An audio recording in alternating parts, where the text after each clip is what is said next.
Hello, good morning दोस्तों, जय हिंद, नमस्कार। आप लोगों का हार्दिक स्वागत एवं अभिनंदन बंदन है आपके अपने YouTube channel double A academy में। चलिए मेरे दोस्त, हम आप लोगों को आगे लेकर चलने का काम करते हैं। किधर? तो हम लोग आज भारतीय राज्य व्यवस्था की अगली कक्षा करेंगे, जिसमें हम लोग पढ़ेंगे संसदीय शासन व्यवस्था। संसदीय शासन व्यवस्था में हमने आप लोगों को क्या क्या बता दिया था, तो याद करिए। शुरू से बताते आ रहा हूं, एक भी टॉपिक नहीं छोड़ा हूं। और आज की कक्षा होगी, संसद में समिति बनाई जाती है जिसे संसदीय समितियां कहते हैं। ठीक है, तो चलिए मेरे दोस्त आगे आज हम लोग पढ़ते हैं संसदीय समितियां। आइए, आज की कक्षा हम लोगों की होगी संसदीय समितियां। ठीक है, चलिए देख लेते हैं।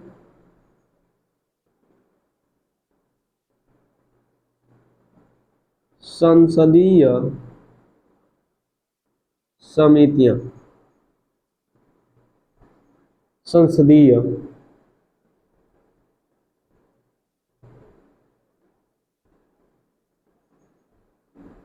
समितियां, इंग्लिश में इसे कहते हैं पार्लियामेंट्री कमेटी। इंग्लिश आप लोग लिख लीजिएगा, पार्लियामेंट्री कमेटी। मैं हिंदी में ही पढ़ाता हूं। आगे चलिए देखें, आज हम लोग पढ़ेंगे संसदीय समितियां। आइए देखिए दोस्त, आज की कक्षा हम लोग संसदीय समिति के बारे में करेंगे। तो देखिए, संसदीय समितियां पढ़ेंगे और संसदीय समितियों का सबसे पहले वर्णन कहां पर मिलता है, या संसदीय समिति सबसे पहले कहां पर आई, किसके द्वारा लाई गई। तो आप लोग सुनते होंगे भारत शासन अधिनियम। ठीक है, कई गो अधिनियम आया था, तो इसका पहली बार वर्णन कहीं पर किया गया, या पहली बार यह कहां आई, यह किसके द्वारा आई थी। तो यह भारत शासन अधिनियम, भारत शासन अधिनियम 1919, यह भारत शासन अधिनियम 1919 में लाई गई थी। चलिए देखिए, अभी बताऊंगा। एक आया था भारत शासन अधिनियम, इसका दूसरा नाम क्या था, तो इसको कहते थे भारत शासन अधिनियम 1919। यह इसका दूसरा नाम क्या था, तो इसका दूसरा नाम था मॉन्टेग्यू चेम्सफोर्ड अधिनियम। मॉन्टेग्यू चेम्सफोर्ड अधिनियम कब आया था, तो 1919 में आया था। मॉन्टेग्यू चेम्सफोर्ड अधिनियम या भारत शासन अधिनियम 1919 में आया था। ठीक है, इसको द्वारा या इस अधिनियम के द्वारा, इसके द्वारा या इस अधिनियम के द्वारा क्या किया गया, तो इस अधिनियम के द्वारा दो काम किया गया था। कितना काम किया गया था? दो। इस अधिनियम के द्वारा कितना काम किया गया था मेरे दोस्त? दो काम किया गया था। देखिए क्या क्या किया गया था इस अधिनियम के तहत। तो इस अधिनियम के तहत दो काम किया गया था। पहला वाला, तो इस अधिनियम के तहत द्विसदनीय व्यवस्था, द्विसदनीय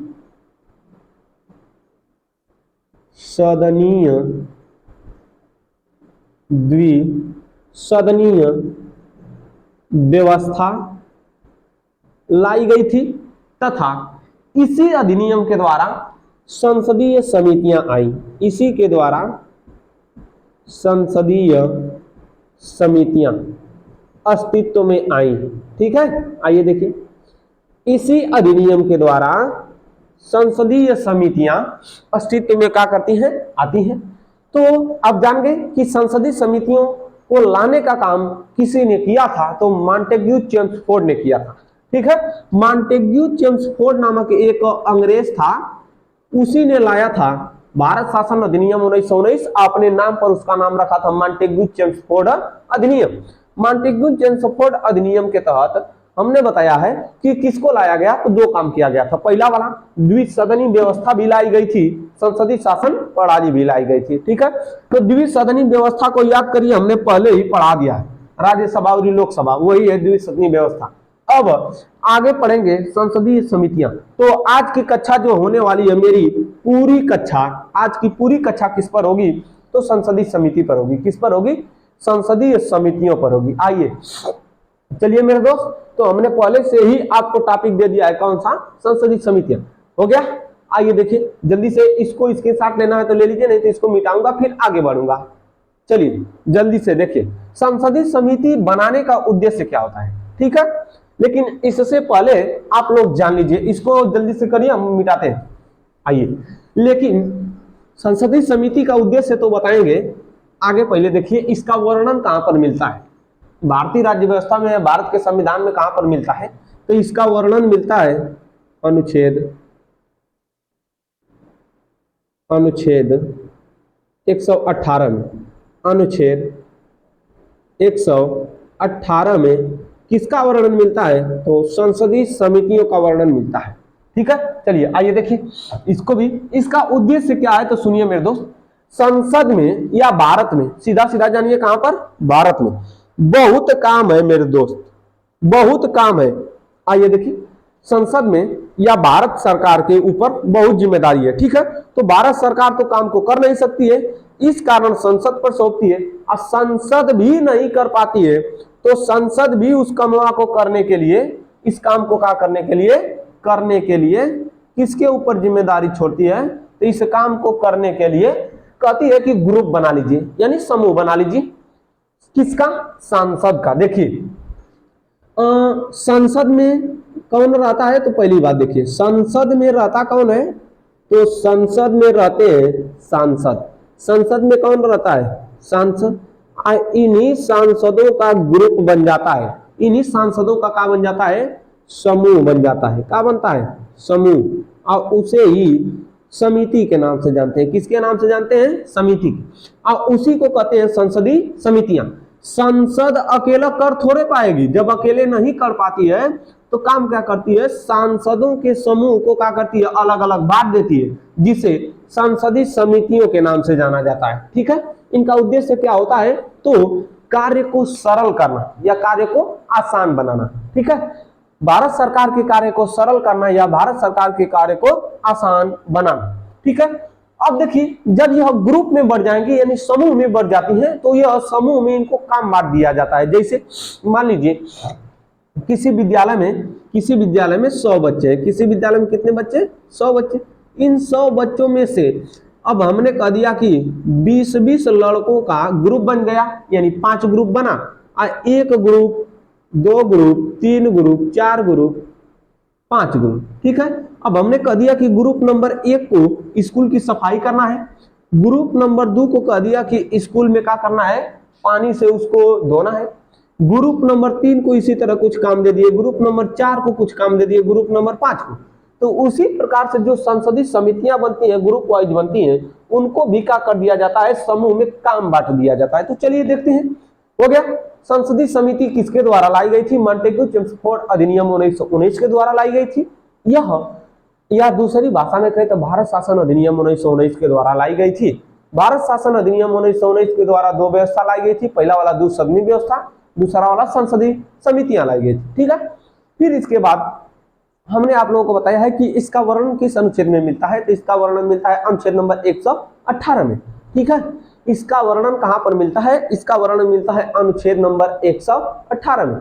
अब चलिए देखिए, हमने बताया है कि इनका उद्देश्य क्या है, तो भारत सरकार के या इस देश के कार्यों को सरल बनाने में ये सब अकेले थोड़ा कर पाती हैं। संसद रहते हैं, संसद होती है, संसद में बैठते हैं सांसद, और सांसदों के समूह को बनाया जाता है संसदीय समितियां, और वो समिति कार्यों को बांट दिया जाता है कि तुमको ये करना है, तुमको ये करना है, तुमको ये करना है।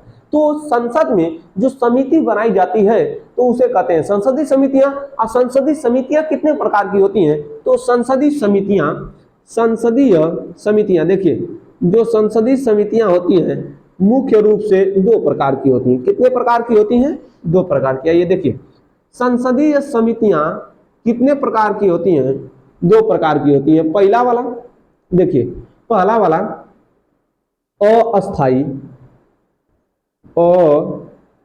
अस्थाई या इसी को क्या कहते हैं, तदर्थ, अस्थाई या तदर्थ समिति।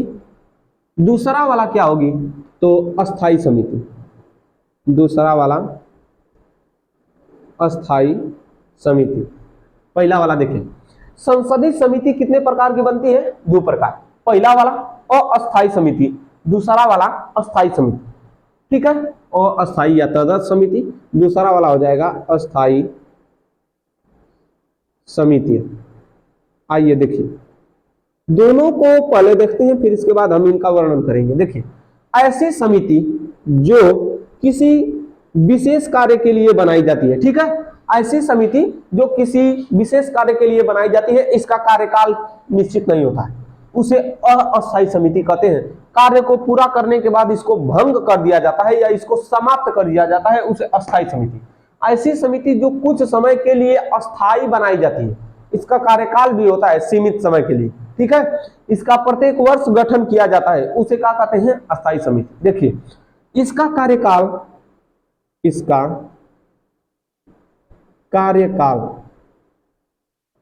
कार्यकाल सीमित नहीं होता है, इसका कार्यकाल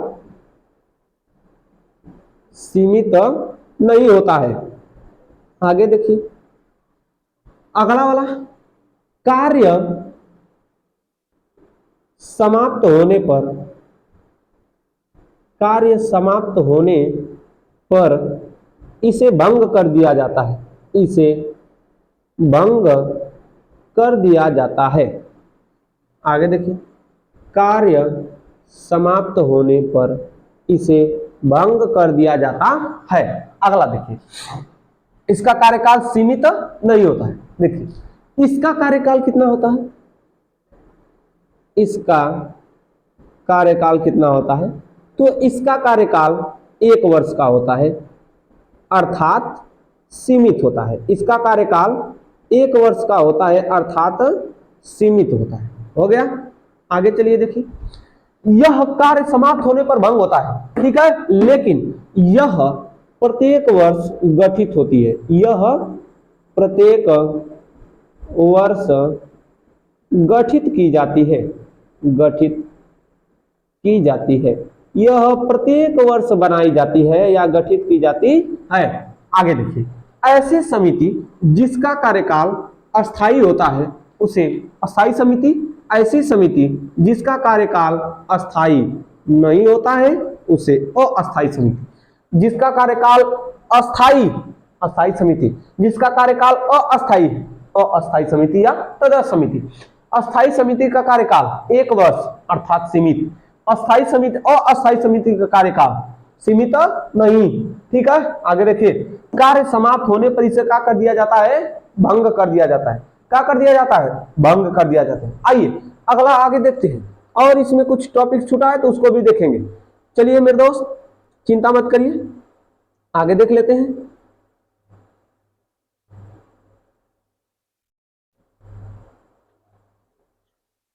चलिए, इतना स्क्रीनशॉट ले लीजिए, फिर इसको मिटाते हैं, फिर इसके हम वर्णन करते हैं। इसका वर्णन क्या करेंगे कि यह कितने प्रकार की होती है, यह कितने प्रकार की होती है, ठीक है। जल्दी से चलिए, तो अब इसका प्रकार देख लेते हैं या इसमें कितने भाग होते हैं, इसको देख लेते हैं। हो गया, तो चलिए आगे देखते हैं। अस्थायी समिति या तदर्थ समिति को देखते हैं।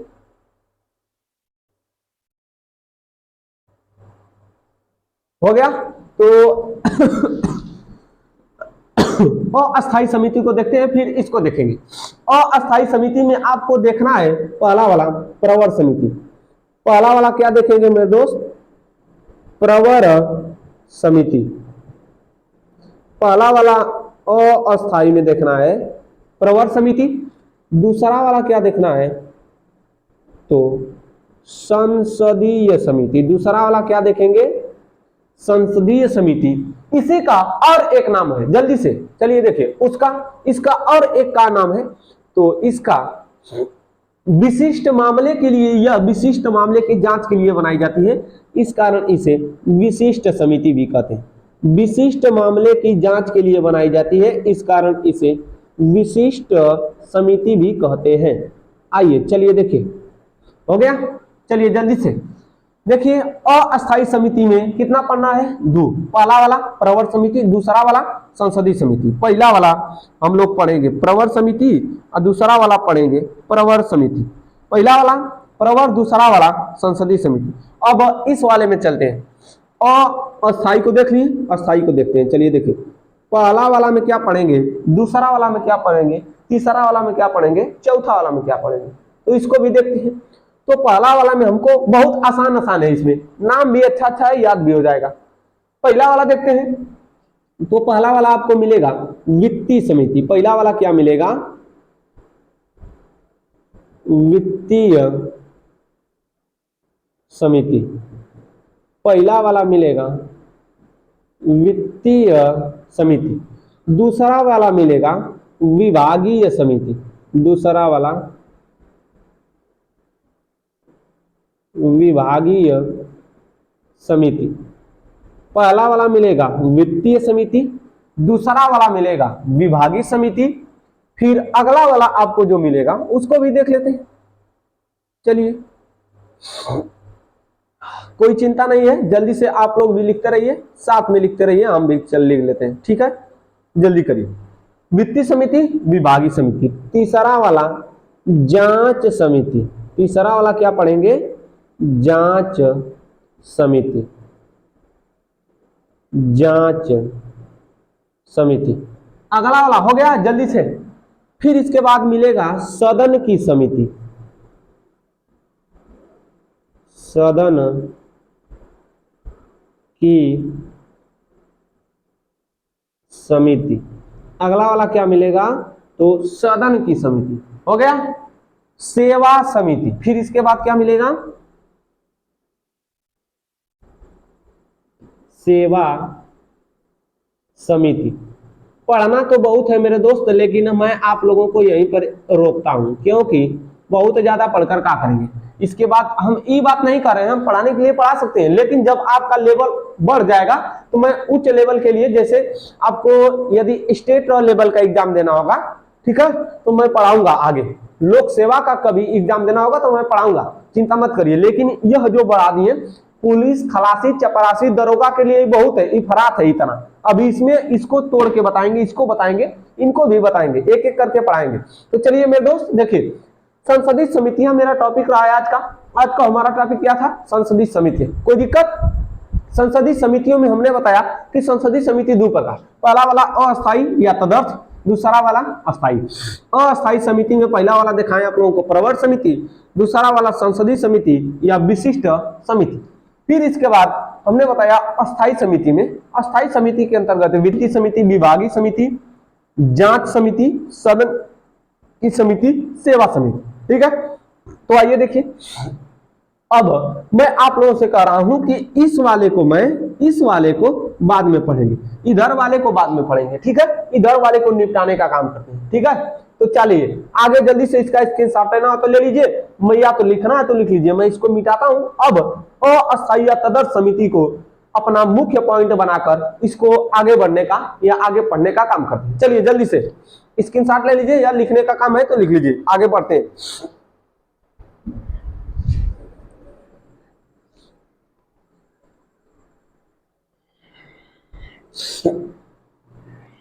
हो गया सर जी? चलिए दोस्तों आगे देखते हैं। अब हम लोग अपना टॉपिक क्या बनाते हैं? तो अस्थायी समिति या तदर्थ समिति। चलिए आगे देखिए, आज दूसरा इसमें टॉपिक है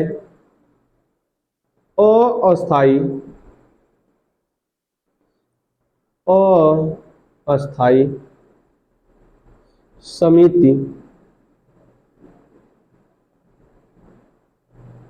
या तदर्थ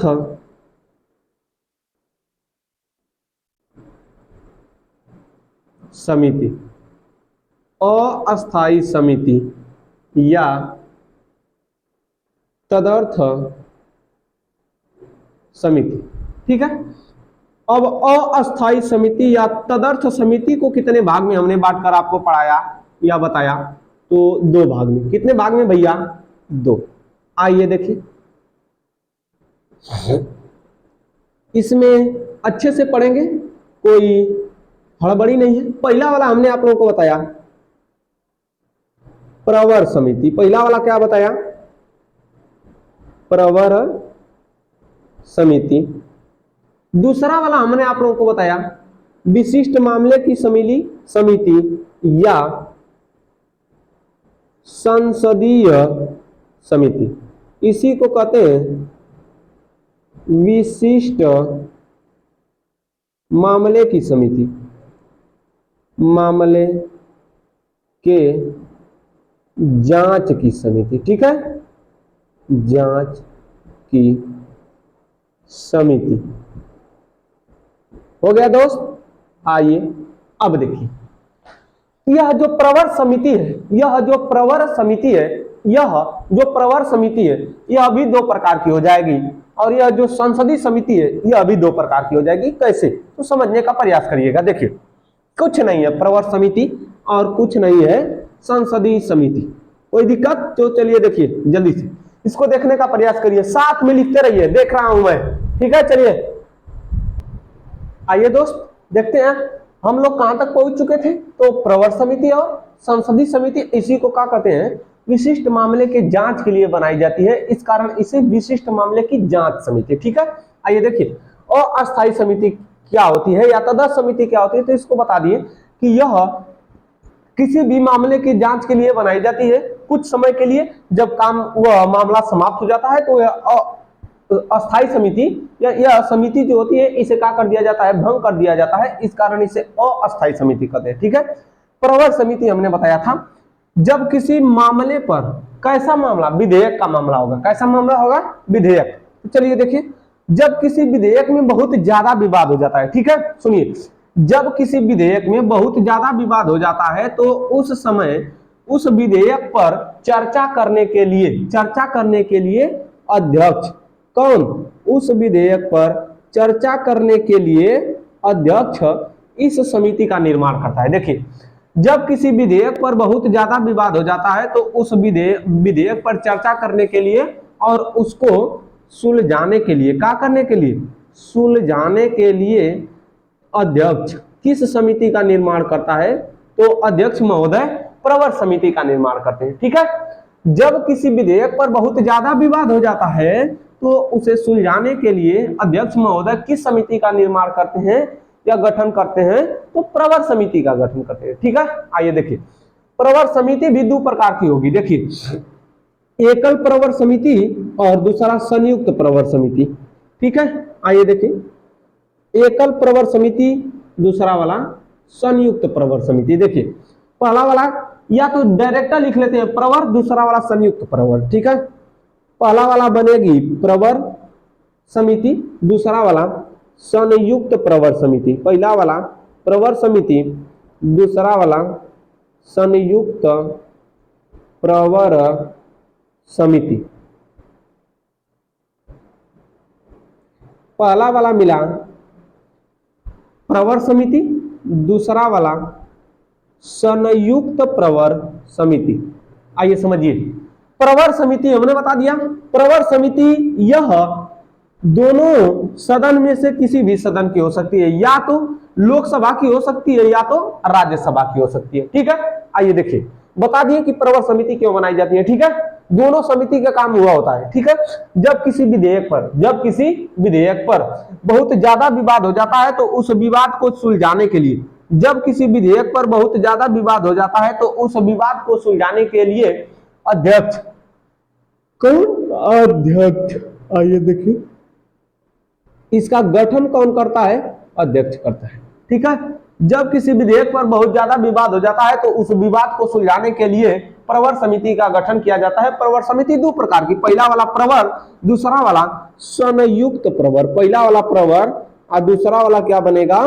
संयुक्त प्रवर। कोई दिक्कत? तो आइए देखिए, प्रवर समिति, यह प्रवर समिति है, यह संयुक्त प्रवर।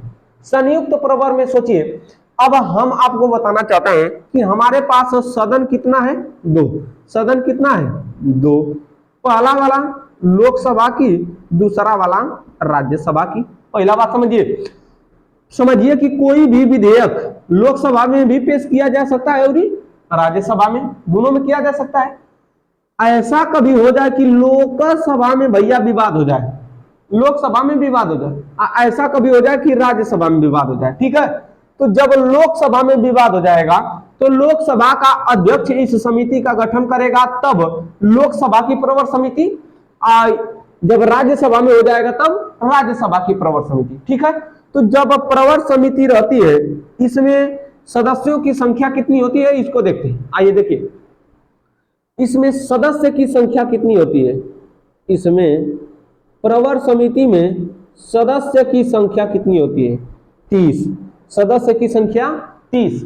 आइए देखिए, यह कहां से बनेंगे, या तो लोकसभा से बनेंगे, पहला वाला ऑप्शन आता है आपके पास, या तो लोकसभा के बनेंगे, या तो दूसरा वाला राज्यसभा के बनेंगे, या तो लोकसभा या तो राज्यसभा। यदि राज्यसभा के बनेंगे तो राज्यसभा से 30 सदस्य, या तो लोकसभा से बनेंगे तो लोकसभा के 30 सदस्य, या तो राज्यसभा के बनेंगे तो राज्यसभा के 30 सदस्य होंगे। कोई दिक्कत?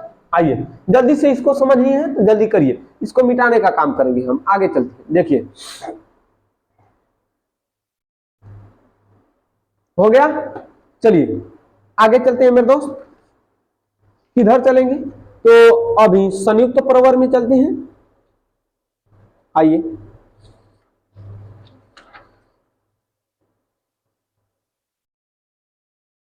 हो गया।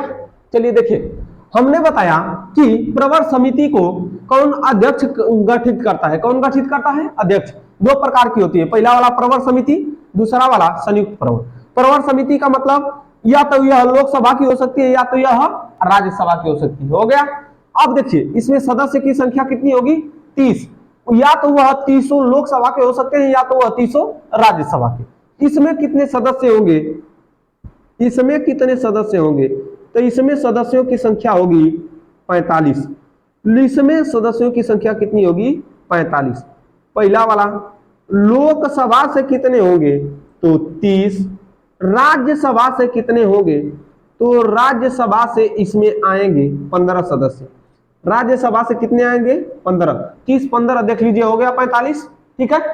अब देखिए, यह इसको जिम्मेदारी क्या दी जाती है, तो मामले की क्या करने के लिए, जांच करने के लिए। कैसा मामला रहेगा, विधेयक का मामला। कैसा मामला रहेगा दोस्त, विधेयक, ठीक है। जब विधेयक का मामला को जांच करने के लिए जाता है तो यह रिपोर्ट को कितने दिन में प्रस्तुत करती है, तो यह रिपोर्ट को लगभग 3 माह में आपके पास प्रस्तुत कर देगी।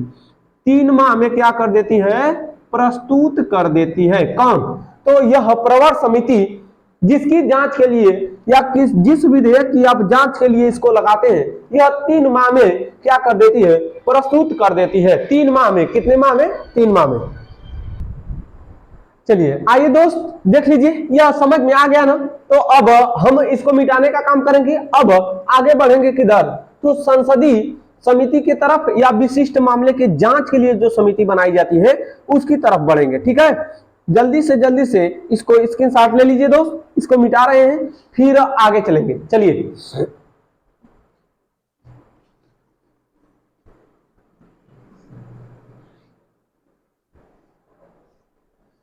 जैसा कि हमने बताया, अस्थायी समिति 2 भाग में बटी। पहला वाला प्रवर समिति या तदर्थ समिति, दूसरा वाला प्रवर समिति, दूसरा वाला संसदीय समिति, ठीक है। आइए देखिए, प्रवर समिति, इसको हमने आप लोगों को बता भी दिया अच्छी प्रकार से। अब संसदीय समिति जो बताए हैं यह भी 2 प्रकार की होगी, ठीक है। कैसे, तो पहला वाला संसदीय समिति देखिए 2 प्रकार की होगी। पहला वाला केवल संसदीय समिति लिख लीजिए, या विशिष्ट समिति।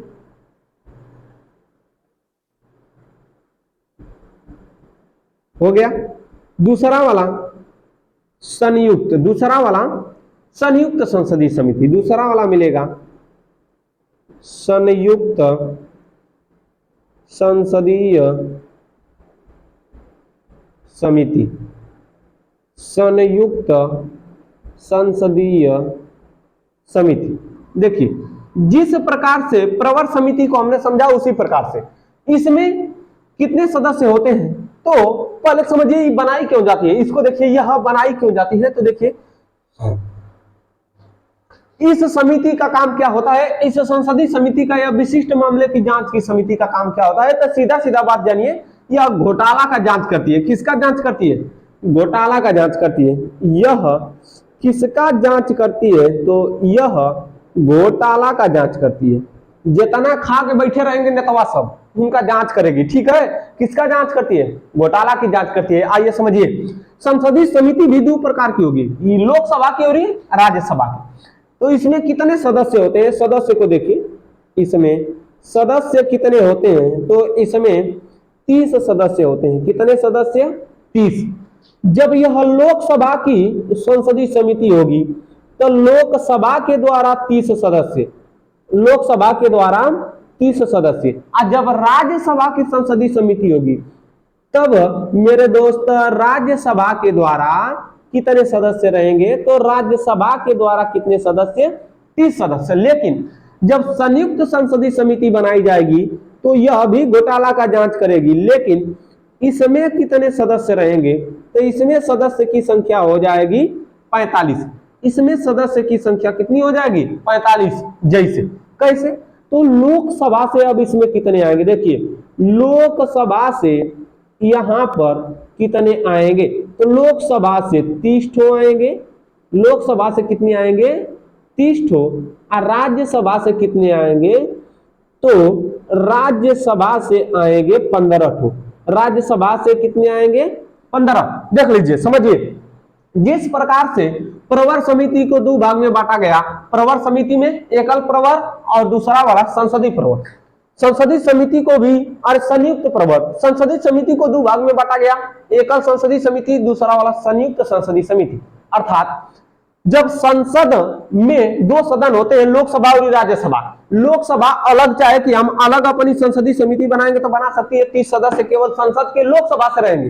लेकिन जब राज्यसभा चाहे कि हम अपना अलग बनाएंगे क्या समिति, संसदीय समिति, तो संसद में राज्यसभा के 30 सदस्य राज्यसभा से रहेंगे। आगे देखिए, जब संयुक्त संसदीय समिति बनाया जाएगा तो लोकसभा के 30 सदस्य और राज्यसभा के 15 सदस्य। उसी प्रकार से इसमें था, जैसे यदि लोकसभा का यह बनाना चाहती है तो लोकसभा का 30 सदस्य और राज्यसभा का बनाना चाहती है तो राज्यसभा का 30 सदस्य, लेकिन दोनों को ज्वाइंट बनाना चाहती है तो लोकसभा का 30 ठो और राज्यसभा का 15 सदस्य रहेंगे। ठीक है, आशा करता हूं दोस्त कि आज की कक्षा आप लोगों को अच्छी लगेगी, समझ में भी आई होगी, मिलेगी अगले दिन। तब तक के लिए धन्यवाद, जाने की हमको आज्ञा दीजिए। जय हिंद दोस्तों, नमस्कार। चलिए मिलेंगे अगले दिन।